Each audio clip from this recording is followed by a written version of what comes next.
بسم الله الرحمن الرحيم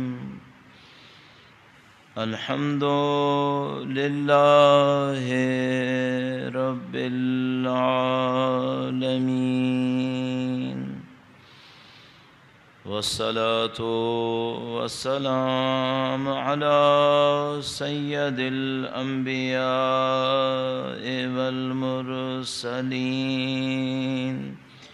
حبيب إله العالمين أبي القاسم محمد صل على محمد وآل محمد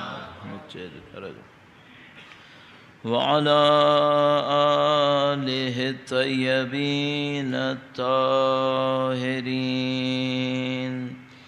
سيما بقية الله في الأراضين.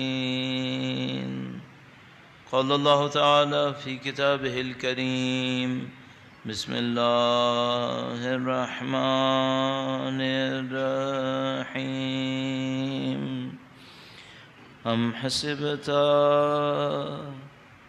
أن أصحاب الكهف والرقيم كانوا من آياتنا عجبا. درود بھیجے گا محمد و آل محمد. صلی علی محمد محمد وعجل فرجهم. خدا متعال کا انتہائی شکر ہے، انتہائی احسان ہے. اس نے ہمیں اس دنیا کی مادہ پرستی سے، اس دنیا کی نفس پرستی سے قدر محفوظ کیا، خدا کی نعمتوں کو پہچاننے کا موقع دیا، اللہ کی ہدایت کو سمجھنے کا موقع دیا، سید الشہداء کی محبت کو ہمارے دلوں کے اندر قرار دے دیا. ایمان کا ایک بہت بڑا جز یہی محبت ہے کہ انسان کے دل میں محبت کس کے لیے. یہ کہ خدا متعال نے ہمارے اور آپ کے دلوں کے اندر اہل بیت اطہار کی محبت کو قرار دیا ہے، یہ خدا متعال کی بہت بڑی نعمت ہے. اس نعمت کا شکر بجا لانے کے لیے اس دعا کے ساتھ کہ انشاءاللہ نسلاً بعد نسلاً قیامت تک ہماری تمام نسلوں کو ان کے وفاداروں میں قرار فرمائے، انشاءاللہ ان کے وارث کے ظہور کا دن دیکھنا نصیب فرمائے، ان کی نصرت اور ان کی نصرت کی راہ میں شہادت نصیب فرمائے انشاءاللہ. تمام دعاؤں کی قبولیت کے لیے درود بھیجیں محمد و آل محمد. صلی علی محمد محمد. خدا متعال نے اس دنیا کو خاص اصولوں کے تحت خلق فرمایا ہے. وہ جو خدا کو مانتے ہیں وہ تو ظاہر ہے اس کو کہیں گے ہی کہ خدا نے دنیا کو حادثوں کے اوپر اتفاقات پہ خلق نہیں کیا. جو خدا کو نہیں بھی مانتے اور وہ کسی سائنس کے معتقد ہیں، کسی علم کے معتقد ہیں، اس کا مطلب ہے خود بخود وہ قبول کر رہے ہیں کہ دنیا حادثوں پہ نہیں بنی. اگر دنیا حادثوں پہ بنی ہوتی تو پھر سائنس نہیں ہونا چاہیے تھا. مثلا آپ ایک میڈیسن ایک شہر میں ایک ملک میں ٹیسٹ کرتے ہیں کچھ انسانوں کے اوپر، پھر کہتے ہیں یہ دوائی سارے انسانوں پہ چل سکتی ہے. یا مثلا کچھ سیمپل ہیومینٹی کا آپ لیتے ہیں، اس کے اوپر آپ اس کو ٹیسٹ کرتے ہیں، پھر کہتے ہیں یہ سارے انسانوں پہ 7 ارب انسانوں پہ چل سکتی ہے. اس کا مطلب یہ کہ کچھ نہ کچھ اصول و ضابطہ ہے، کچھ قانون ہے یہاں پر. اگر سب حادثہ ہوتا، سب اتفاق ہوتا، ہر انسان مختلف ہوتا. یہ دوائی اس انسان پہ چلتی ہے، دوسرے پہ کیوں چلے گی؟ یا مثلا کوئی یہ کہے کہ بھئی آج مثلا چاند گرہن ہوا اور ہمیں یہ 100 سال بعد تک پتہ ہے کہ کب چاند گرہن ہوگا. اس کا مطلب یہ کہ سورج کی چلنے کی جو بھی ترکیب ہے، زمین کے چلنے کی، گھومنے کی، وہ سب کے سب معین ہے، اصول کے اوپر ہے. اگر اصول کے اوپر نہیں ہوتی تو کوئی کل بتا ہی نہیں سکتا تھا کہ چاند گرہن کب ہوگا. اسی طرح بہت ساری چیزیں ہیں. جو لوگ خدا کو نہیں بھی مانتے تو اس بات کو مانتے ہیں کہ دنیا اصولوں پہ بنی ہوئی ہے، دنیا قانون پہ بنی ہوئی ہے. صرف ایک مشکل ہے، کچھ لوگ یہ کہتے ہیں کہ جو بھی دنیا میں ہوتا ہے قانون کے تحت ہوتا ہے، لیکن وہ قانون مادی ہیں، اس کے پیچھے کچھ نہیں ہے. مثلا ایک آدمی دنیا میں خوش ہے تو کہیں گے چونکہ اس کے پاس یہ مادیات میں سے ہے اس لیے خوش ہے، اگر یہ چیزیں نہیں ہوتی تو خوش نہیں ہوتا۔ مثلا ایک آدمی کی مشکل حل ہو گئی تو وہ کہیں گے کہ بھئی چونکہ اس نے مادی اعتبار سے یہ کام کیا تھا، اس کے یہ تعلقات تھے، اس کے پاس یہ پیسہ تھا، اس نے ادھر سے پلان کیا تھا، اس لیے مشکل حل ہو گئی، ورنہ مشکل حل نہیں ہو سکتی تھی۔ اس کے مقابلے میں جو دوسرا گروہ ہوگا وہ کہے گا کہ نہیں، اس میں صرف مادی مسائل سے حل نہیں ہوتی ہیں چیزیں، کچھ اور چیزیں بھی اس کے اندر داخل ہوتی ہیں۔ مثلا کیا چیز؟ بہت بڑا ایک پوائنٹ جس کے اوپر ڈفرینس آئے گا وہ یہ کہ بھئی کیا نیت کی کوئی دخالت ہوتی ہے یا نیت کی کوئی دخالت نہیں ہوتی؟ تو جو لوگ پیور میٹیریلسٹ ہیں وہ کہیں گے کہ نہیں، نیت کی کوئی دخالت نہیں ہوتی، جو کچھ ہے وہ مادہ ہے، بیونڈ میٹر کوئی چیز داخل نہیں ہے۔ جو لوگ اس کے علاوہ جائیں گے تو وہ کہیں گے کہ نہیں، نیت کا بھی اثر ہوتا ہے۔ خدا کا شکر ہے تھوڑا بہت وہ بیریئر، وہ جو رکاوٹ تھی، سمجھ لیجیے تقریباً سیکنڈ ورلڈ وار کے بعد جو بھی سوشل سائنسز آتے تھے وہ پیور میٹیریل ہوتے تھے، وہ کہتے تھے مادے کے علاوہ کچھ ہے ہی نہیں۔ اب مثلا لیٹ 90s سے جو بھی ڈیولپمنٹس ہو رہی ہیں اس میں کچھ ایکسیپٹ کرنا شروع کر دیا ہے کہ ہاں بھائی مثلا انسان کے خوش ہونے میں صرف مادی چیزوں کا کردار نہیں ہے، غیر مادی کا بھی ہے، ذہن کا بھی ہے، اس کی اورینٹیشن کیا تھی، اس کی نیت کیا تھی، تو ان سب چیزوں کو ماننے لگے۔ اب ہم لوگ دیندار ہیں، ہمارے پاس ایک اور معاملہ ہے، وہ یہ کہ بھائی کچھ عوامل وہ ہیں جو میرے اندر ہیں، چاہے مادی ہوں چاہے غیر مادی ہوں۔ تو مثلا میں نے مادی طور پہ کیا پلان کیا، یہ میرے اندر ہوا، میری نیت کیا تھی، یہ بھی میرے اندر ہے، اس کے علاوہ بھی کچھ ہے جو اس کا اثر پڑتا ہے۔ تو ہم جو دیندار ہیں ہمارے ذہن میں یہ آتا ہے کہ بھئی خدا بھی تو ہے پیچھے، اس کا بھی تو ایک نظام ہے، تو اس کا بھی اثر پڑتا ہے۔ تو بس ہمارے پاس 3 لیول ہو جائیں گے ظاہری طور پر، اس کو کوئی زیادہ بھی بنا سکے گا۔ مثلا ایک تو یہ کہ آپ نے مادی تیاری کتنی کی، دوسری بات یہ ہوئی کہ آپ نے مادی تیاری کے پیچھے جو نیت رکھی تھی وہ نیت کیا تھی آپ کی، پھر تیسری بات تھی کہ وہ جو آسمانی عوامل ہیں، اگر آپ اس ٹرم کو قبول کرنے، وہ جو آسمانی عوامل ہیں وہ آپ ان کو حرکت میں لا سکے یا نہیں لا سکے، اس کے اوپر۔ اب میں اس تینوں کو مثال عرض کرتا ہوں۔ ایک جنگ کے اندر مثلا درود بھیجے گا محمد و آل محمد،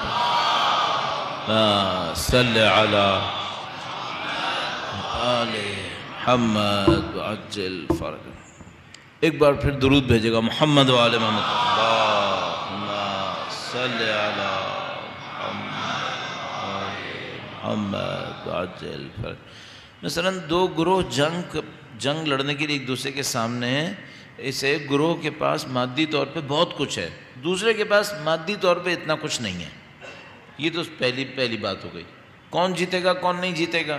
جو لوگ کہتے ہیں صرف مادے سے جیتتے ہیں تو وہ کہیں گے جس کے پاس مادی طور پہ بہت کچھ ہے وہ جیت جائیں گے، دوسرے والے ہار جائیں گے۔ اب اس کے اندر دوسرا ایلیمنٹ آیا، ٹھیک ہے ان کے پاس مادی طور پہ بہت کچھ ہے، یہ لوگ موٹیویٹڈ ہیں جنگ لڑنے کے لیے، انسپریشن ہے ان کے اندر جنگ لڑنے کی، تو دوسرا ایلیمنٹ انوالو ہوا کہ نہیں، مادی چیزوں کے پیچھے ان کے اندر انٹینشن کیا ہے، نیت کیا ہے ان کی، جذبہ کیا ہے ان کا۔ تو پوری دنیا کی ہر آرمی ایکسیپٹ کرے گی کہ بھائی اسلحے سے جنگ نہیں جیتی جاتی، اسلحے کے پیچھے جو بندہ بیٹھا ہے اس کی ہمت دیکھنی پڑے گی، اس کا حوصلہ دیکھنا پڑے گا، اس میں جذبہ کتنا ہے۔ یہ جو پوری دنیا میں ایک منظر دیکھ رہی ہے نا کہ امریکہ کسی ملک پہ حملہ کر رہا ہے، کرتا ہوگا ایران پہ نہیں کر سکتا، اور نہیں کر رہا، نہیں کرے گا رہبر کے بقول کہ نہیں کرے گا۔ کیوں نہیں کرے گا؟ سب کو پتا ہے کہ بھائی جنگ اسلحے سے نہیں لڑی جاتی ہے، جنگ فوجیوں کے جذبے سے لڑی جاتی ہے۔ ان کی فوج میں لڑنے کا کوئی جذبہ ہے ہی نہیں۔ کیوں نہیں ہے؟ صرف مادہ پرستی ہے۔ اصلا امریکن آرمی کے اندر پیور امریکن گنتی کے ہوں گے، باقی لوگ کون ہیں؟ کسی کو امریکہ کی نیشنلٹی چاہیے تھی، وہ آرمی کے اندر چلا گیا، فلپینیز ادھر کے ادھر کے ملکوں کے وہ لوگ ان کی آرمی کے اندر ہیں۔ یہ امریکہ کے لیے بھی لڑیں گے کیا؟ سب کو پتہ ہے کہ نہیں لڑ سکتے۔ امریکنز کیوں تو نہیں لڑ پائیں گے؟ چونکہ مادہ پرستی ہے۔ اب اس کے مقابلے میں وہ مثلا ایران جیسے ملک کے سامنے آ رہے ہیں جس کے پاس کچھ نہ ہو، مثلا ہم کہیں کہ بھائی وہ آسمانی عوامل نہیں ہے، نعوذ باللہ تعالیٰ نہیں ہے، یہ بتاؤ انسپریشن کے لیول میں یہ دونوں آرمیز ایک دوسرے کے برابر ہیں کیا؟ کوئی مقابلہ نہیں ہے۔ اسرائیلی نہیں لڑ پائے حزب اللہ سے، کیوں نہیں لڑ پائے؟ میٹیریل طاقت تو بہت زیادہ تھی، لیکن مسئلہ یہ کہ جو حزب اللہ کا بندہ ہے اس کے اندر جو انسپریشن کا لیول ہے وہ اتنا ہائی ہے، اگر ہم آسمانی طاقتوں کو نہ بھی کاؤنٹ کریں اس سے لڑ ہی نہیں سکتے تھے وہ لوگ۔ اب تیسرا ایلیمنٹ آتا ہے آسمانی طاقت کا، کہ آسمانی طاقتیں زمین پہ کیسے آتی ہیں۔ اچھا، قرآن کریم اس معاملے میں بالکل واضح ہے کہ آسمانی طاقتیں آتی ہیں، بالکل واضح، یعنی کوئی گراؤنڈ نہیں چھوڑا کہ کوئی قرآن پڑھتا ہو اس کا انکار کرے کہ آتی ہے یا نہیں آتی ہے، نہیں، بالکل واضح۔ مثلا فرمایا ہم نے بدر کے اندر 5000 ملائکہ بھیجے نصرت کرنے کے لیے، بالکل واضح لکھا ہے، ہم نے اتنے ہزار فرشتے بھیجے نصرت کرنے کے لیے۔ یہ کون ہے؟ یہ فوج ہے آپ کی؟ یہ اسلحہ ہے آپ کا؟ نہیں، فوج اسلحہ نہیں ہے، یہ ان کی نیتوں سے بڑھ کر آسمانی عوامل جو زمین کے اوپر اترے ہیں اور انہوں نے جا کے نصرت کی ہے۔ اب ہمیں اور آپ کو ایک بات دیکھنی پڑے گی، یہ ہماری عام زندگی میں بھی ایسے ہی ہوتا ہے؟ یہ آسمانی عامل آتا کیسے بیچ میں؟ یہ تو میں نے جنگ کی مثال دی نا آپ کو، تو ہم اور آپ کیا یہ سوچ کر فارغ ہو جائیں کہ ہم چونکہ جنگ میں نہیں ہیں لہذا ہمیں اس آسمانی عامل کی ضرورت نہیں ہے؟ ہر وقت ہے، ہر وقت ہے۔ یہ کیسے آئے گا؟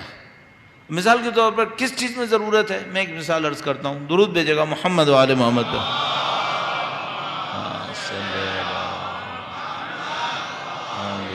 محمد وعجل فرج۔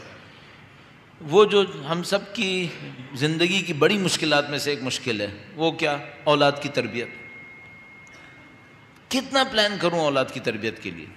میری اپنی کوتاہیاں ہوں گی، میری اپنی کمی ہوگی، میرے اپنے نقص ہوں گے، عیب ہوں گے، سب کچھ ہوں گے۔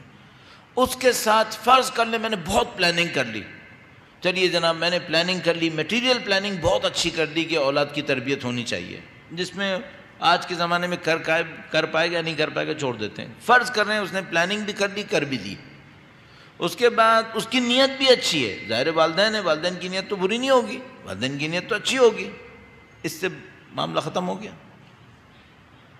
نہیں، سب کو معلوم ہے نہیں ختم ہوا۔ کیا چاہیے یہاں پر؟ ایک سادہ سا ہم لفظ استعمال کرتے ہیں جو بہت گہرا ہے، لیکن چونکہ وہ لفظ عوام کے اندر بہت زیادہ رائج ہے تو اس کی اہمیت ختم ہو گئی ہے۔ وہ کیا ہے؟ اس کو ہم کہتے ہیں توفیق الہی، خدا کی طرف سے ایک حمایت۔ میں سارے کام کر کے بیٹھ جاؤں اور وہ خدا کی توفیق نہ آئی، کچھ نہیں ہوگا، یہ ہم سب کو معلوم ہے۔ آپ کو اور مجھے اپنی زندگی میں دیکھنا پڑے گا بھائی، یہ جو توفیق الہی ہے خدا کی طرف سے، وفق یعنی موافقت، ہم لوگ اردو میں بھی استعمال کرتے ہیں موافقت کرنا، کہ آپ اس کو ایگری کرتے ہیں، تو یہ خدا کب موافقت کرتا ہے؟ کیسے خدا موافقت کرتا ہے؟ اس کو کیسے کر سکتے ہیں؟ تو 3 لیول ہمارے پاس فوراً آ جائیں گے ہر کام کے اندر۔ اب آپ کوئی بھی کام کر رہے ہوں، اگر واقعاً ہماری وہ الہی بصیرت ہو تو ہم یہ تینوں عوامل فوراً ڈھونڈیں گے۔ پہلی بات، میٹیریل ایفرٹ میں نے کتنی کی، دوسری بات نیت میری کتنی خالص تھی، اور تیسری بات آیا میں توفیق الہی میرے شامل حال ہوگی یا توفیق الہی شامل حال نہیں ہوگی۔ اب اس کو ذرا سی ایک جسارت کرتے ہوئے مجلس کے اوپر بھی امپلیمنٹ کر کے دیکھتا ہوں۔ درود بھیجے گا محمد و آل محمد پہ۔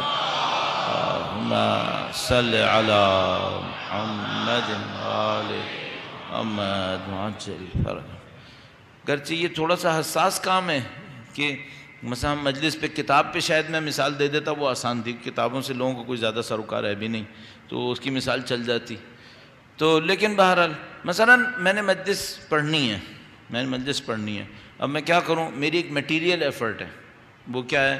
وہ یہ کہ میں جا کر کتاب پڑھوں گا یا نہیں پڑھوں گا، روایت پڑھوں گا یا نہیں پڑھوں گا، میٹیریل ایفرٹ۔ دوسری بات کیا ہے؟ میری نیت کیا ہے، اس نیت میں کتنا خالص ہوں۔ اب یہ یہاں پہ سمجھ لیں دوسرے میدان میں ہی معرکہ ختم ہو رہا ہے یہاں پر، تو کہ بھائی نیت ہے کیا؟ سید الشہداء نیت ہے، پیسہ نیت ہے، شہرت نیت ہے، حب نفس نیت ہے، کیا نیت ہے؟ 2 باتیں۔ تیسری بات، توفیق الہی آئے گی یا نہیں آئے گی، شامل حال ہے یا شامل حال نہیں ہے۔ اچھا اب ہمارے یہاں اسٹینڈرڈز ایسے بگڑے ہوئے ہیں کہ توفیق الہی کا اسٹینڈرڈ بگڑ گیا. توفیق الہی کا اسٹینڈرڈ کیا ہے؟ بہت معذرت کے ساتھ آپ کو بھی شاید میرا کہنا اچھا نہ لگے، میں معذرت چاہتا ہوں. ہمارے یہاں توفیق الہی کا اسٹینڈرڈ ہے پبلک کا رش کتنا تھا. یہ ہمارے یہاں توفیق الہی کا اسٹینڈرڈ ہم نے اپنے دماغ سے یہ بنایا. ہم نے یہ سوچا اگر رش لگا ہوا تھا نا، اس کا مطلب ہے کہ خداوند متعال نے نصرت بھیج دی، خداوند متعال نے بندے بھیج دیے. بھائی تم تو خود سید الشہداء کے ماننے والے ہو، خود تو کربلا کے ماننے والے ہو. کربلا میں توفیق الہی شامل حال رش سے نہیں ہوئی تھی، قلت سے ہوئی تھی. 72 کا عدد تھا مثلا، اس کے اوپر توفیق الہی شامل حال ہوئی تھی. تو کثرت کا یہاں سے کہاں تعلق ہے؟ ایک جملے کے اندر ہمیشہ کے لیے ہم اپنے ذہن کے اندر بٹھا سکتے ہیں. آیت اللہ جوادی عاملی کا جملہ ہے، وہ کہتے ہیں تم ہمیشہ کوثر دیکھو، کثرت مت دیکھو. وہ بڑا خوبصورت جملہ انہوں نے نکالا. کہتے ہیں ہمیشہ کوثر دیکھو، کثرت مت دیکھو. کوثر دیکھو، دیکھو خدا کی برکت کیسے آتی ہے، یہ مت دیکھو کثرت آتی ہے یا نہیں آتی ہے. کربلا میں کوثر ہے، کثرت نہیں ہے، کوثر ہے. درود بھیجے گا محمد و آل محمد. اللہم صلی علی محمد و آل محمد. یہ کہیں سے ہمارے ذہن میں آ جائے تو ہماری زندگی آسان ہو جائے گی کہ بھائی ہمیں ان 3 لیولز پہ کام کرنا ہے. میٹیریل ایفرٹس ہونے چاہیے، نیت اچھی ہونی چاہیے. اب میں تھوڑا سا دونوں عوامل کو ملانے کی کوشش کرتا ہوں. توفیق الہی بھی نیت سے ہی آتی ہے، خالص ترین نیت سے آتی ہے. اتنی اچھی نیت ہو، اتنا کیلکولیٹڈ کام کیا ہو نیت کے اعتبار سے، اب توفیق الہی شامل حال ہو. اس میں ایک ذرا سی ایک برج ہے بیچ میں، اچھی نیت اور توفیق الہی، بیچ میں ایک برج ہے. وہ برج کیا ہے؟ قربانی. یہ قربانی دینی پڑتی. بس جب انسان کی نیت بہت اچھی ہو اور قربانی نہ دے پھر توفیق نہیں آتی. یہ خدا کا جو قانون ہے نا، فَصَلِّ لِرَبِّكَ وَانْحَرْ، یہ بڑا عجیب قانون. صرف صلاۃ کافی نہیں ہے، ایک قربانی چاہیے. یہاں پہ صرف عبادت کافی نہیں ہے، ایک قربانی چاہیے. تو 3 لیول ہو گئے: میٹیریل ایفرٹ، نیت کا خلوص، نیت کے خلوص کے بعد تیسرا برج، ایک برج بیچ میں قربانی. اب توفیق الہی شامل حال ہو. اچھا آپ کو اور مجھے اپنی زندگی میں کوئی قربانی نہ دینی پڑے تو سمجھ جائے گا کہ ہم 2 سے 3 میں نہیں آ پائے ابھی. یہ قانون اتنا شدید ہے، جیسے سورہ کوثر ہے نا، قرآن تو سالڈ ہے، قرآن میں تو کوئی ڈاؤٹ نہیں ہے نا. اگر قرآن کہہ رہا ہے فَصَلِّ لِرَبِّكَ وَانْحَرْ، اب یہ آپ اسکپ نہیں کر سکتے. قربانی کے بغیر کام نہیں ہوگا. اور اگر میں اپنی زندگی میں دیکھوں کوئی قربانی نہیں ہے، اس کا مطلب ہے ڈاؤٹ کروں میں سیدھے راستے پہ ہوں بھی یا نہیں ہوں، یہ راستہ صحیح نہیں ہے. اگر راستہ صحیح ہوتا نا، یہاں قربانی کوئی نہ کوئی ہونی تھی، یہاں پہ وہ کیوں نہیں آ رہی؟ تو آپ اور میں اپنی زندگی کو اس طرح سے ایک زاویے میں لا سکتے ہیں اور آہستہ آہستہ بڑھنا شروع کریں خدا متعال کی سمت. اپنے میٹیریل ایفرٹس کریں، اپنی نیت کو صحیح کریں. نیت کو کیسے صحیح کریں؟ میں نے عرض کیا، خدا کے لیے کریں. بار بار پوچھیں یہ کام خدا کے لیے ہو رہا ہے، غیر خدا کے لیے ہو رہا ہے، اپنے لیے کر رہا ہوں، کس نیت سے کر رہا ہوں؟ اگر یہ نہیں ہوتا تو کیا کرتا؟ اگر یہ نہیں ہوتا تو کرتا یا نہیں کرتا؟ سب پوچھتے رہیں اپنے آپ سے.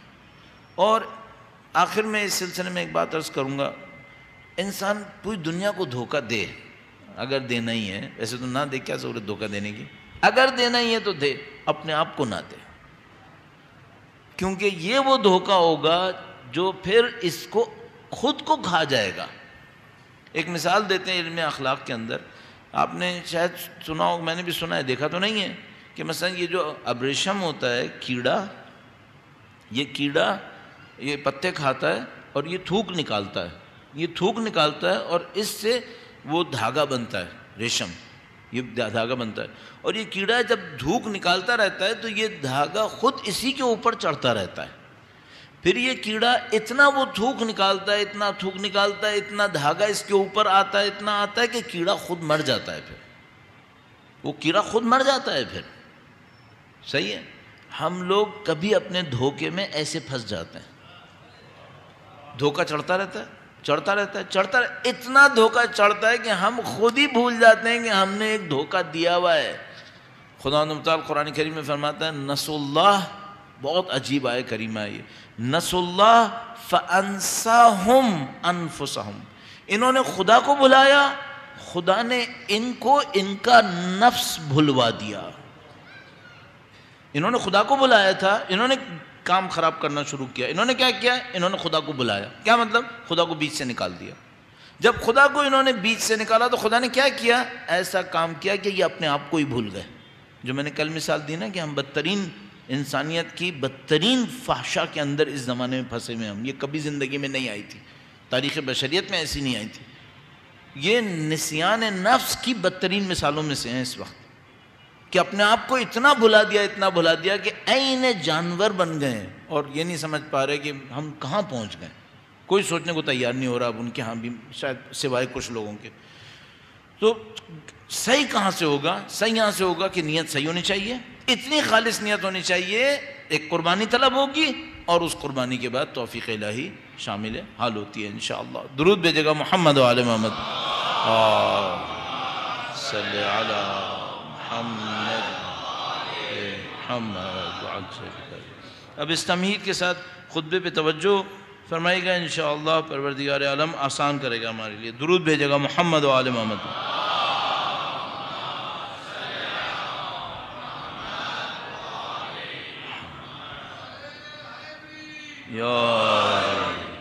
فرمایا وَعَزِّمِ اسْمَ اللَّهِ أَن تَذْكُرَهُ إِلَّا عَلَى حَقٍ، اور خدا کے نام کی تعظیم کرو کہ اسے حق کے سوا کہیں اور ذکر نہ کرو۔ وَأَكْثِرْ ذِكْرَ الموت، موت کا ذکر کثرت سے کرو، وَمَا بَعْدَ الْمَوْتِ، اور موت کے بعد کا، وَلَا تَتَمَنَّ الْمَوْتِ إِلَّا بِشَرْطٍ وَثِيقٍ، اور سوائے ایک مضبوط شرط کے موت کی آرزو مت کرنا۔ اگر کہتے ہو کہ موت مجھے آئے تو اس سے پہلے اللہ کے ساتھ ایک پابند ایگریمنٹ کر لو کہ تم نے کیا حاصل کرنا ہے، جس کے بعد خدا سے کہو گے کہ خدایا مجھے موت دے دے۔ کیوں؟ یہ مرحلہ آسان نہیں ہے۔ خطبہ نمبر 147 میں نے آپ کی خدمت میں عرض کیا تھا کہ امیر المومنین نے موت کے بارے میں چند جملات ناقابل سمجھ ارشاد فرمائے، جو ہم لوگ کی شاید سمجھ سے باہر جا رہے ہیں، اور وہ خطبہ نمبر 147 میں مفتی جعفر حسین صاحب اعلی اللہ مقاموں کی ترتیب میں۔ موت کا ذکر کثرت سے کیسے کریں؟ یہاں پہ ایک پیچیدہ معاملہ ہے۔ بھئی رہنا تو آپ نے دنیا میں ہے نا، اور موت کا مطلب کیا ہے؟ دنیا سے جانا۔ تو موت کا ذکر انسان کثرت سے کیسے کر سکتا ہے؟ دنیا کا ذکر تو کثرت سے کر سکتا ہے۔ صبح کو نکلے گا، دیکھے گا کہ مثلا میری سواری کون سی ہے، چلو جی دنیا کا ذکر ہو گیا۔ صبح کو آپ نکلنے لگے، آپ آئینے کے سامنے دیکھتے ہیں کہ بھئی میں نے لباس کیسا پہنا ہے، یہ بھی ذکر ہو گیا دنیا کا۔ دنیا کا ذکر تو ہر جگہ ہے، موت کا ذکر کہاں سے لائے؟ اس کو کیسے کرے؟ تو اس کے 2-3 طریقے ہو سکتے ہیں، کئی طریقے ہو سکتے ہیں، لیکن ہم لوگوں کے لیے مثلا کہ بھئی ہم اس کو کیسے کریں گے، انجام دیں گے، اس کے کئی طریقے ہو سکتے ہیں۔ مثلا ایک طریقہ کار درود بھیجے گا محمد و آل محمد پر، محمد محمد وعجل فرج۔ ایک طریقہ کار تو یہ ہے کہ انسان ہر موقع پر یہ سوچے کہ اس عمل کا اثر میری آخرت پہ کیا ہونے والا ہے۔ کیوں؟ میں یہاں کے لیے تو نہیں ہوں، میں ہوں کہیں اور کے لیے، یہ میرا ٹرانزٹ ہے، میں یہاں پہ آیا ہوں، تھوڑی دیر رکوں گا پھر کہیں اور جاؤں گا۔ یہ جو میں یہاں پر ہوں اس کے نتیجے میں موت کے بعد کیا ہونے والا ہے۔ تو مثال کے طور پر اگر نعوذ باللہ تعالی کوئی ایسی سچویشن میں ہوں جس میں ایک غلط کام کر سکتا ہوں، تو میں سوچوں اس کو میں کر بیٹھا تو موت کے بعد کیا ہوگا پھر میرا۔ یہ جو ہم لوگ عرف عام میں ایک جملہ استعمال کرتے ہیں نا، یہ جواب کیسے دے گا؟ تو وہ تو جواب دے گا ہی نہیں دے گا، پہلے میں اپنے آپ سے پوچھوں میں کیسے جواب دوں گا، کہ میں ایک پوزیشن میں ہوں، اس کا مجھے خدا کے سامنے جواب دینا ہے، تو میں جواب کیسے دوں گا اس کا۔ اچھا وہ سوال پوچھنے والا کون ہے جس سے کچھ چھپانا بھی ممکن نہیں ہے؟ وہ تو یعلم خائنۃ الاعین وما تخفی الصدور، وہ آنکھوں کی خیانت اور سینوں کے چھپے ہوئے رازوں کو بھی جانتا ہے۔ کیا چھپاؤں گا اس سے؟ تو مثال کے طور پر دنیا مجھے سمجھ رہی ہوگی مثلا میں نے ایک کار خیر انجام دیا، فلاں کام کیا، فلاں کام کیا، دنیا سمجھتی رہے گی کہ اچھا کیا، خدا کو تو پتہ ہے کیا کیا، مجھے پتہ ہے میری ویکنس کیا ہے۔ یہ جو خدا نے خائنۃ العیون کہا ہے نا، خاص کر کہا ہے۔ دیکھیں میں یہاں پہ دیکھ رہا ہوں اور پیچھے کہاں دیکھ رہا ہوں آپ کو کیا پتا، کس نیت سے دیکھ رہا ہوں آپ کو کیا پتا۔ میں اور آپ روڈ پہ چل رہے ہیں، بظاہر میں وہاں دیکھ رہا ہوں، لیکن کیا پتا میں نے کیا دیکھا، کس نیت سے دیکھا تھا۔ ایک آدمی سے میں ملا، اس کو مبارکباد دے رہا ہوں، تمہارا گھر تمہیں مبارک ہو، اور میری نیت کیا ہے، شاید مجھے اچھا نہیں لگا کہ اس کو اتنا اچھا گھر مل گیا، شاید میں کوڑ رہا تھا اس کے اوپر، شاید میں چاہ رہا تھا اس سے بہتر میرے پاس ہونا چاہیے تھا۔ خدا متعال فرما رہے میں جانتا ہوں تمہاری نیت کیا ہے، چھپا نہیں پاؤ گے۔ تو انسان ایک کام یہ کر سکتا ہے موت کا ذکر کثرت سے کرنے کے لیے کہ ہر چیز کے اوپر اپنے آپ سے یہ سوال کرے اس کا میری موت پہ کیا اثر پڑے گا، موت کی بات کی زندگی پہ، نیت کو ٹٹولتا رہے، اپنے اوپر اثر دیکھتا رہے۔ اور ایک اور کام اپنے ساتھ کر سکتا ہے، وہ کیا، کچھ وقت کے بعد اپنے آپ سے ایک سوال پوچھتا رہے، ابھی مر گیا تو کیا ہوگا۔ ڈرنے کی تو کوئی ضرورت نہیں ہے، موت تو آنی ہے نا۔ میرے آج سوچنے سے 5 سال بعد والی پہلے نہیں آئے گی، اور میرے نہ سوچنے سے آج رات آنے والی 5 سال بعد کے لیے ٹلے گی نہیں۔ اس نے آنا ہے وہ آئے گی، اور نہیں آنا ہے تو نہیں آئے گی۔ تو بھائی سوچنے سے کیوں ڈر رہے ہو، یہ تو ہونا ہی ہونا ہے، اس میں کون سا ڈاؤٹ ہے۔ میں اپنے ذہن میں یہ سوچتا ہوں کہ بھائی خدا کا بھی کوئی انکار کرنے والا ہے، کوئی ہے جو موت کا انکار کرے گا؟ موت کا تو کوئی اسٹوپڈ انکار نہیں کرے گا، وہ مانے گا کہ مرنا ہے سب نے۔ تو میں کیوں چھپاؤں اپنے آپ سے، اس کو سیریس لو۔ بھائی میں اگر آج رات مر گیا تو کیا ہونے والا ہے، یہ ہونے والا ہے پھر میرے ساتھ، یہ کام میں نے کیا ہوا ہے، یہ کام میں نے نہیں کیا ہوا ہے، یہ میری ویکنس ہے، یہ میری پوائنٹ آف اسٹرینتھ بن سکتا ہے، اس کے اوپر محنت کر۔ تو کئی طریقے ہو سکتے ہیں موت کے ذکر کو کثرت سے کرنے کے لیے۔ ایک اور راستہ ہے، میں جلدی سے یہ بھی آپ کی خدمت میں عرض کروں، اور میں ڈر رہا ہوں کہ پھر اسی پہ ہم نہ رک جائیں، لیکن جلدی کوشش کریں گے۔ موت کے مقابل میں کیا تھا، زندگی تھی۔ خدا زندگی کسے کہتا ہے، وہ زندگی میرے پاس ہے، اس کے اوپر اس پوائنٹ پر یہ مارکا ہے، اس پہ غور کر۔ یہ پوائنٹ اتنا اچھا پوائنٹ ہے کام کرنے کے لیے، انسان اس کے ذریعے بہت کچھ سیکھ سکتا ہے۔ آیہ کریمہ آپ کی خدمت میں عرض کرتا ہوں، فرمایا من عمل صالحا من ذکر او انثی وہو مؤمن فلنحیینہ حیاتا طیبہ، جو بھی عمل صالح کرے چاہے مرد ہو چاہے عورت، اور وہ صاحب ایمان ہو، تو خدا کیا کرے گا، خدا اس کو پاک و پاکیزہ زندگی دے گا۔ یہ کون سی زندگی ہے، یہ کون سی زندگی ہے جو خدا دینے والا ہے۔ اچھا لطف اس آیہ کریمہ میں یہ ہے کہ کیا یہ لکھا ہے کہ مرنے کے بعد دے گا، نہیں، گویا انسٹنٹلی دے گا، نہیں لکھا مرنے کے بعد دے گا، بظاہر تو نہیں لکھا ہوا۔ اگر ہم لوگ اس کو ازیوم کر لیتے ہیں کہ لکھا ہوا ہے تو یہ ہماری مشکل ہے کہ ہم ازیوم کر رہے ہیں، وہاں نہیں لکھا ہوا۔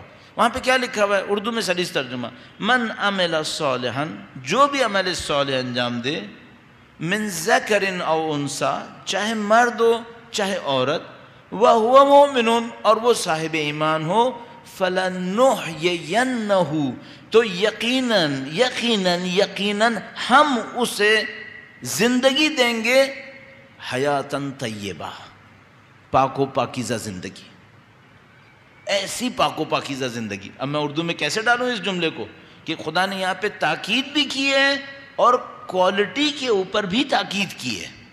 ایک تو یہ کہ ہم دیں گے، یقیناً ہم دیں گے، پھر اس کے بعد فرما رہے اور کیا زندگی دیں گے، کیا پاکیزہ زندگی دیں گے۔ اگر میں اردو میں ترجمہ اس کا کرنے لگوں تو میں کہوں گا پاکیزہ زندگی دیں گے، اور کیا پاکیزہ زندگی دیں گے۔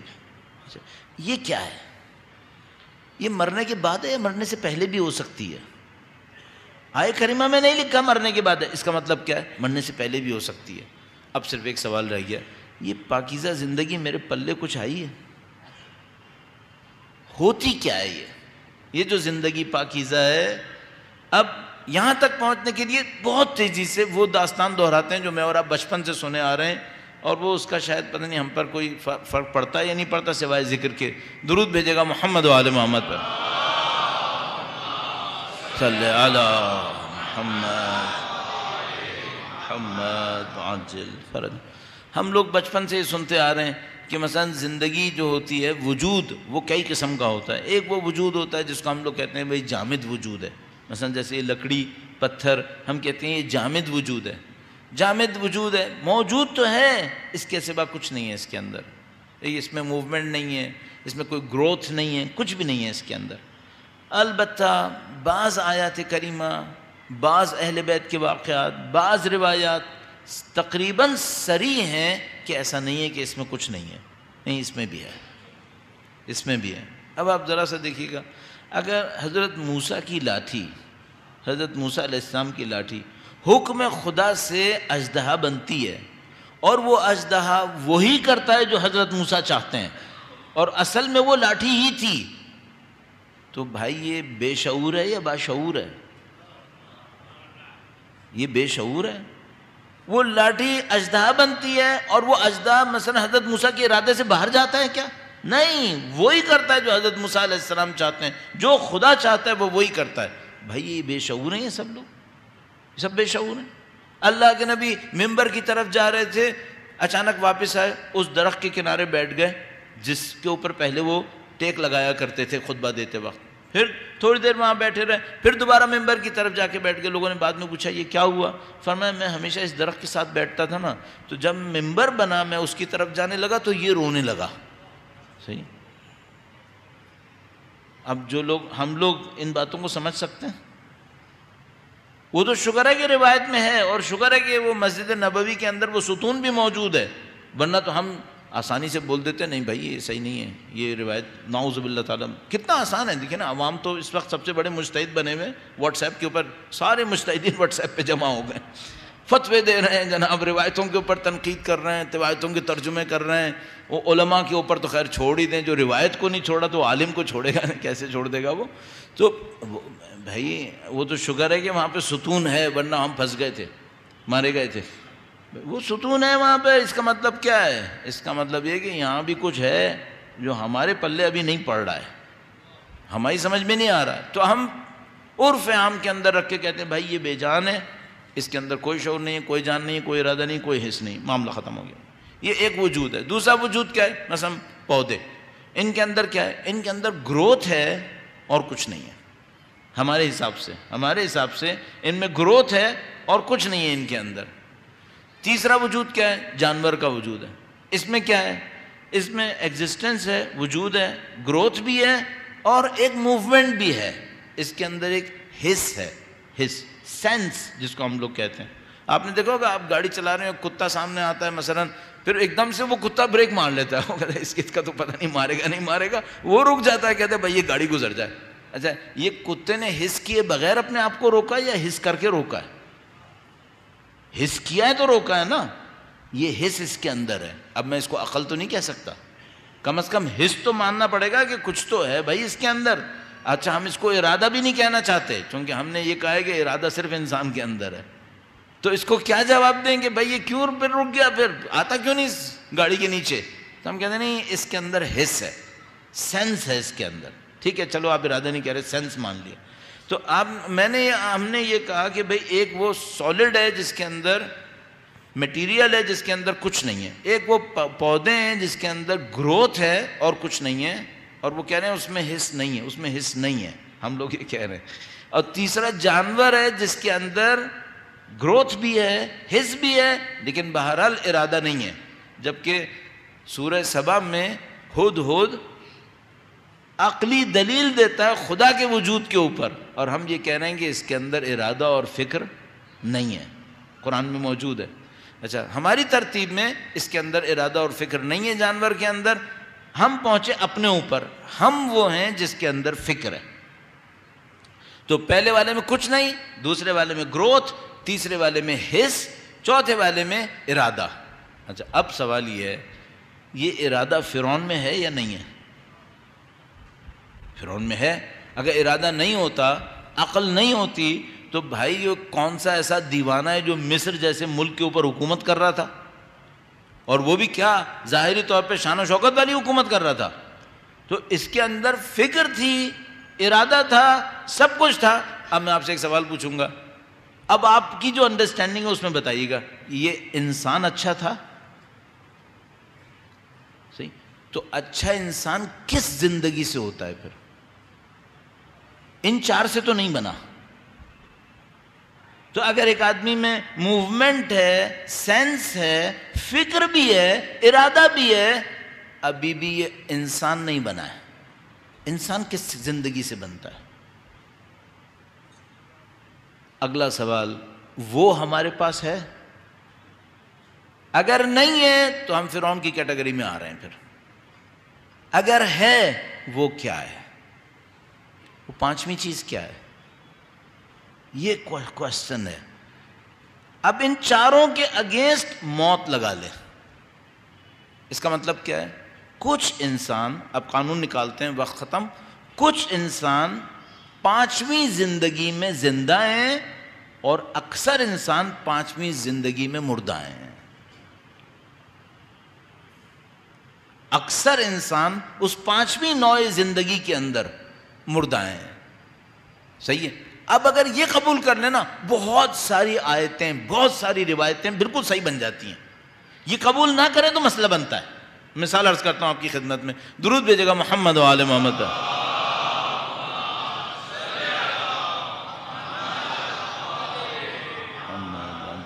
ابھی جو آیت کریمہ پڑھی اور ایک اور آیت کریمہ اللہ نہ کرے بھول نہ جاؤں بس, فرمایا من عمل صالحا من ذکر او انثی وهو مؤمن, اس کو ہم پاک و پاکیزہ زندگی دیں گے. اچھا, اگر خدا اس کو پاک و پاکیزہ زندگی نہیں دے گا تو کیوں نہیں دے گا؟ چونکہ اس نے عمل صالح نہیں کیا.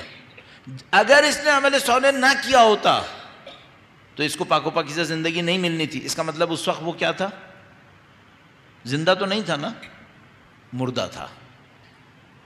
مردہ تھا, مرد تھا, عورت تھا, عورت تھی, عمل صالح نہیں کر رہا, اس کا مطلب ہے مردہ تھا. مردہ تھا پانچویں زندگی میں. اب دیکھیں, وہ جو کل آپ کی خدمت میں عرض کیا تھا نا, بہت سارے گھر ایسے ہیں جو خاندانوں کے قبرستان ہیں, یہ اس پانچویں زندگی میں مردہ ہے. پانچویں زندگی میں مردہ ہیں یہ. اب مجھے اور آپ کو دیکھنا ہے کہ وہ جو لیول تھا زندگی کا وہ ہمیں ملا یا نہیں ملا. قرآن کریم کی ایک اور آیت کریمہ, استجیبوا للہ والرسول اذا دعاکم لما یحییکم. اے لوگو, جب اللہ اور اس کا رسول تمہیں پکارے تو ان کی بات پہ لبیک کہو تاکہ وہ تمہیں زندہ کر دیں. یہ خطاب قبرستان میں کھڑے ہو کر کیا تھا کیا؟ نہیں, آبادیوں میں کھڑے ہو کر کہا تھا. تو زندوں کے لیے کہا تھا یا مردوں کے لیے کہا تھا؟ تو کہہ رہا ہے کہ اگر فرمایا کہ اگر تم لبیک کہو گے تو تمہیں زندہ کریں گے. اس سے پہلے کیا تھے تم؟ اس سے پہلے مردہ تھے. اس کا مطلب کیا ہے؟ اس کا مطلب ہے جو لبیک نہیں کہے گا وہ مردہ ہے, جو لبیک کہے گا وہ زندہ ہے. جو عمل صالح کرے گا وہ زندہ ہے, جو عمل صالح نہیں کرے گا وہ مردہ ہے. اب ایک اور جملہ, اب یا تو آپ یہ کہیں, میں اور آپ یہ کہیں یہ سب شاعری ہے, یا تو بالکل سیریسلی, یا تو ہم یہ کہیں سب شاعری ہے, کوئی زندہ نہیں ہوتا, کوئی مردہ نہیں ہوتا, یہ سب الفاظ کا کھیل ہے. مولانا ممبر پہ بیٹھے ہوئے جو ابھی ممبر کے اوپر جو بولنا ہے بول رہے ہیں. یا بولو یہ قرآن ہے, قرآن شاعری نہیں ہے. قرآن شاعری نہیں ہے.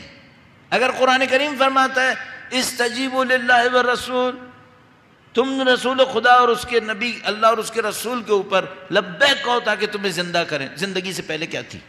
موت تھی قطعاً. انہوں نے زندہ کیا پھر. اچھا, اب ایک اگلا سوال ہے, شاعری نہیں ہے نا, حقیقت ہے, مان لیا. یہ جو مردہ ہوتا ہے اس میں سے بدبو آتی ہے نہیں آتی ہے؟ گناہوں کی بدبو ہوتی ہے یا نہیں ہوتی ہے؟ اب دیکھیں کتنی روایتیں صحیح ہونا شروع ہو جائیں گی فوراً, کتنی آیتیں صحیح ہونا شروع ہو جائیں گی, سمجھ میں آنا شروع ہو جاتی ہیں. اوہو یہ معاملہ ہے یہاں پر. اس کا مطلب ہے جو عمل صالح نہیں کر رہے وہ ایک لیول آف لائف میں مردہ ہیں, مردار ہیں, بدبودار ہیں, ان کے اندر کوئی نورانیت نہیں ہے. فی الظلمات لیس بخارج منہا, یہ سب تاریکی کے اندر ہیں, ان تاریکیوں سے باہر نہیں ہیں. اللہ ولی الذین آمنوا یخرجہم من الظلمات الی النور. یہ شاعری ہے یہ شاعری لگ رہی ہے؟ یہ ساری قرآن ہے. اس کا مطلب کیا ہے؟ وہ جو مردہ ہے وہ عین تاریکی ہے، جسم بھی اچھا نہیں ہے، حیات کا اس میں کوئی اثر نہیں ہے. بس ایک اور اس میں ایک ایڈیشن، یہ والی جو حیات ہوتی ہے اس کا اثر کیا ہوتا ہے؟ ہم لوگ کی جو فزیکل حیات ہوتی ہے اس کا اثر ہوتا ہے میری ہاتھ ہلتا ہے، پاؤں ہلتا ہے، میں بات کرتا ہوں. وہ جو حیات ہوتی ہے اس کا اثر کیا ہوتا ہے؟ دیکھیں ایک نئی فیلڈ کھل رہی ہے نا. وہ جو حیات، مثلا یہ جو حیات ہے اس میں میں کھانا کھاتا ہوں، میں بولتا ہوں، لوگوں سے انٹریکٹ کرتا ہوں. وہ جو حیات ہے جو پاسبل ہے کہ میری حیات ہو یا نہ ہو، دونوں پاسبلٹیز ہیں. اگر وہ حیات ہوئی تو میں کیا بنوں گا، اور نہیں ہوئی تو میں کیا بنوں گا. میں نے اشارتاً آپ کی خدمت میں عرض کیا کہ بھئی اگر وہ حیات نہیں ہوئی تو میں اس لیول کا ہو جاؤں گا مردار، میں اس لیول پہ مردار ہو جاؤں گا، اور میں نورانیت نہیں ہوگی میرے اندر، بلکہ تاریکی ہوگی، بلکہ تاریکی ہوگی. تھوڑا سا اس کو آگے بڑھاتے ہیں 2 جملوں کے اندر. تھوڑا سا میں آپ کے وقت چند منٹ اور لوں گا، لیکن اب اس کو یہاں پہ روک کر کل دوبارہ اس کو کنیکٹ کرنا تقریباً ناممکن ہے. تو یہاں تک درود بھیجے گا محمد و آل محمد.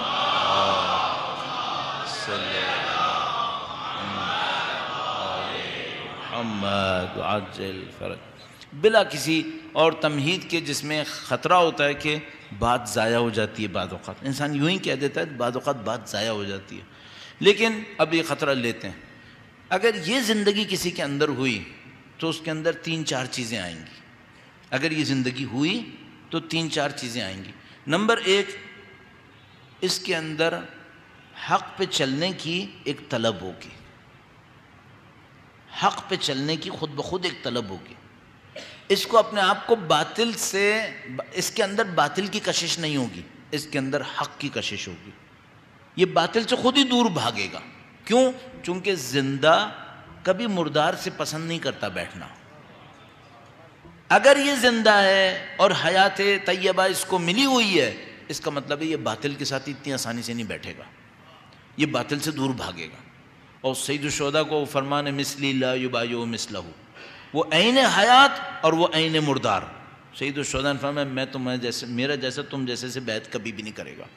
تم عین موت اور میں عین حیات ہوں، تو ہمارا کوئی مقابلہ نہیں ایک دوسرے کے ساتھ، ہم یہاں بیٹھ ہی نہیں سکتے. تو جس کے اندر وہ حیات ہوئی، نمبر 1 وہ حق کے لیے خود بخود اپنے اندر ایک کشش پائے گا، باطل کے لیے کشش نہیں پائے گا. دوسری بات یہ کہ وہ ایک ایسے، اب میں بتا رہا ہوں بات ضائع ہونے کا خطرہ یہاں پر ہے.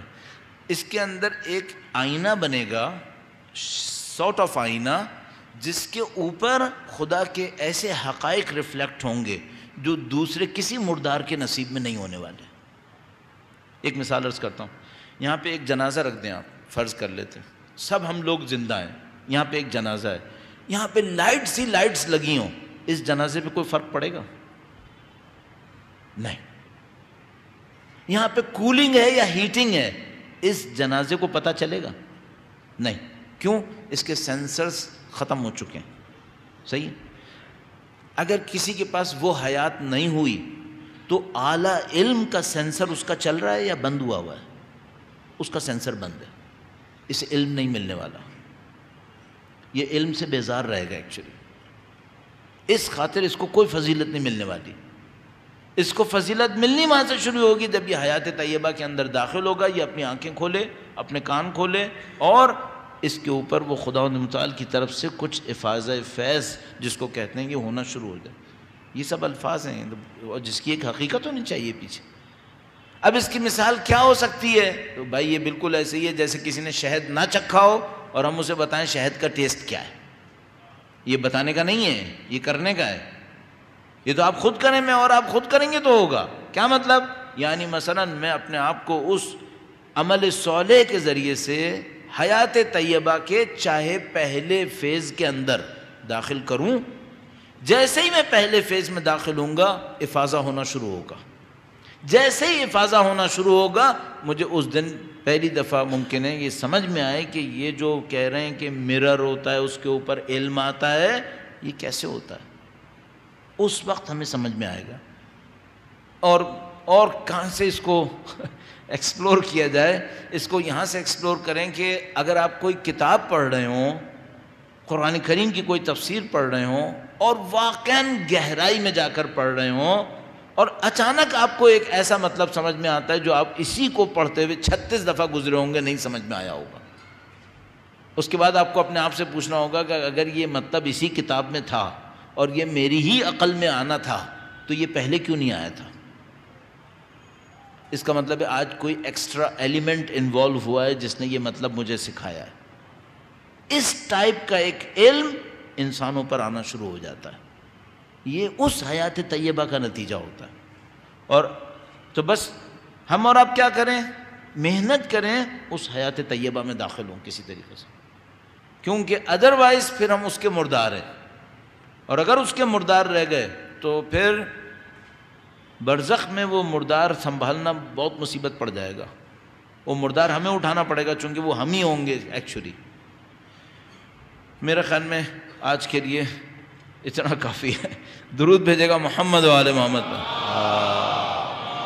صلی علی محمد. واقعاً ہمارے پاس نبی اور اولاد نبی کی محبت کے سوا کچھ نہیں ہے. اگر اس کو حقیقت میں سوچیں تو ہم لوگوں کے پاس اتنی کوتاہیاں ہیں، اتنے گناہ ہیں کہ ہم اس حیات طیبہ میں داخل ہونے کا کہاں سے سوچیں گے.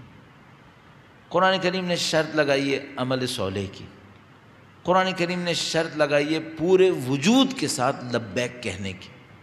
یہ زبان سے لبیک کہنا نہیں ہے کہ لبیک اللہم لبیک وہ 25 لاکھ لوگ اللہم لبیک کہہ رہے ہوتے ہیں. نہیں، وہ لبیک نہیں ہوا. یہ تو پورے وجود کے ساتھ ہوگا. جیسے میں نے کل عرض کرنے کی کوشش کی تھی آپ کی خدمت میں کہ یہ صراط مستقیم صرف راستہ نہیں ہے سیدھا جس کے اوپر ایک آدمی چل رہا ہے، بلکہ یہ وہ راستہ ہے جس کے اوپر کوئی شخص اپنے پورے وجود کے ساتھ چل رہا ہے.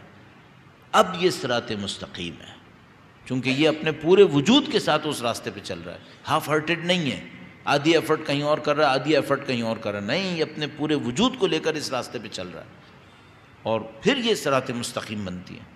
تو ہمیں اس میں محنت کرنی پڑے گی کہ اس حیات طیبہ میں کیسے داخل ہوں.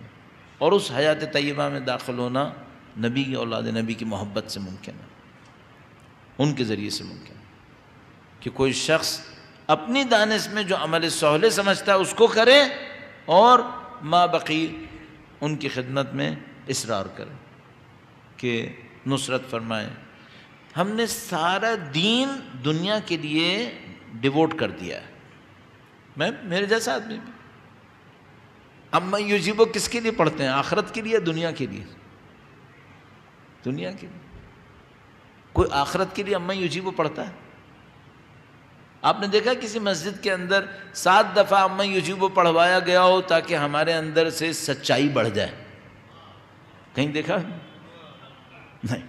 اما یوجیبو پڑھواتے ہیں، فلاں بیمار ہے اس کے شفا کے لیے اما یوجیبو پڑھو. بھائی یہ میرا اور آپ کا دین صرف دنیا کے لیے ہے. وَمَن يَتَّقِ اللَّهَ يَجْعَل لَّهُ مَخْرَجًا وَيَرْزُقْهُ مِنْ حَيْثُ لَا يَحْتَسِبُ. اور جو اللہ کا تقوی اختیار کرے خداوند متعال اس کے لیے راہ حل نکالے گا، ایسی جگہ سے رزق دے گا جہاں سے وہ سوچ بھی نہیں سکتا تھا. صحیح ہے؟ صحیح. یہ ہم نے ترجمہ کیا ہے، اگر کوئی تقوی اختیار کرے تو خدا ایسی جگہ سے پیسہ دے گا جس کا اکاؤنٹ ہی اس کے دماغ میں نہیں تھا. اچھا، کوئی ہے جو اس کو دنیا سے نکال کے آخرت کے لیے سوچے کہ اگر کوئی تقوی اختیار کرے تو خدا آخرت کے مشکلات میں ایسی جگہ سے نکالے گا جس میں اس کے اعمال نہیں نکال سکتے تھے، اور ایسی جگہ سے فیوز و برکات دے گا جس کا یہ سوچ بھی نہیں سکتا تھا. کوئی ہے جو اس کو آخرت پہ رکھے؟ وَمَن يَتَوَكَّلْ عَلَى اللَّهِ فَهُوَ حَسْبُهُ. جو اللہ پہ توکل کرے تو وہ اس کے لیے، اللہ اس کے لیے کافی ہے. سب کس پہ رکھیں گے؟ دنیا پہ. کوئی ہے جو اس کو آخرت پہ رکھے؟ ہمارا دین اس طرح دنیا میں پھنس گیا.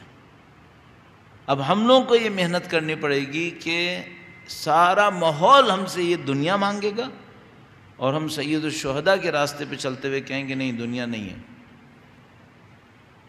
وَمَا الْمَوْتُ إِلَّا الْقَنْطَرَةُ. سید الشہداء جب کربلا تیار کر لی تو فرمایا کہ وَمَا الْمَوْتِ إِلَّا الْقَنْطَرَةُ. کل آپ کی خدمت میں عرض کیا تھا، مولانا امیر المومنین نے آج بھی عرض کیا 147 خطبہ نمبر میں فرمایا موت بہت پیچیدہ ہے. سید الشہداء نے فرمایا موت ایک چھوٹا سا پل ہے، ایک چھوٹا سا پل ہے، اس پل کو کراس کرو وہاں دنیا کچھ اور ہے. سید الشہداء نے جو معجزات دکھائے ہیں کربلا کے اندر، ہم لوگ بہت ساری جگہوں پہ ڈھونڈتے ہیں ان معجزات کو. میں خود یہ جو آیہ کریمہ پڑھتا ہوں یہ اسی کے معجزے کی یاد میں جو سید الشہداء کے سر اقدس نے آیہ کریمہ کی تلاوت کی. لیکن حقیقت یہ ہے کہ ہم شب عاشور کے معجزے کو بھول رہے ہیں.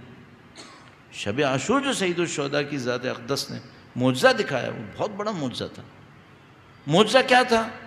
معجزہ یہ تھا کہ جب وہ سید الشہداء نے چراغ بجھا دیا اور لوگوں سے کہا کہ چلے جاؤ، تو لوگ نہیں گئے. الحمدللہ رب العالمین. وہ حب اہل بیت کے اندر پختہ تھے، انہوں نے اس پختگی کا امتحان دیا اور فصل لربک وانحر کے مرحلے سے بھی گزر گئے. انہوں نے کہا کہ ہم اس قربانی کو دیں گے کہ ہم سید الشہداء کا ساتھ نہیں چھوڑیں گے. اب خدا نے کیا دیا؟ اب خدا نے کوثر دی، اور وارث کوثر ان کے سامنے تھے اور ان کا اب میں تم کو کوثر دیتا ہوں. یہ جو ہم نے جملہ سنا ہے نا، سید الشہداء نے بتایا کون کہاں گرے گا. سید الشہداء نے صرف یہ نہیں بتایا کہ کون کہاں گرے گا. گرنے کا منظر دیکھ کر پریشانی بڑھنی چاہیے تھی، اطمینان نہیں آنا چاہیے تھا. کوئی گرنے کا منظر دیکھے تو اس سے پریشانی بڑھے گی یا اطمینان بڑھے گا؟ اس سے پریشانی بڑھے گی. سید الشہداء نے صرف کربلا تک نہیں رکھا معاملہ، سید الشہداء نے آخر تک پہنچا دیا.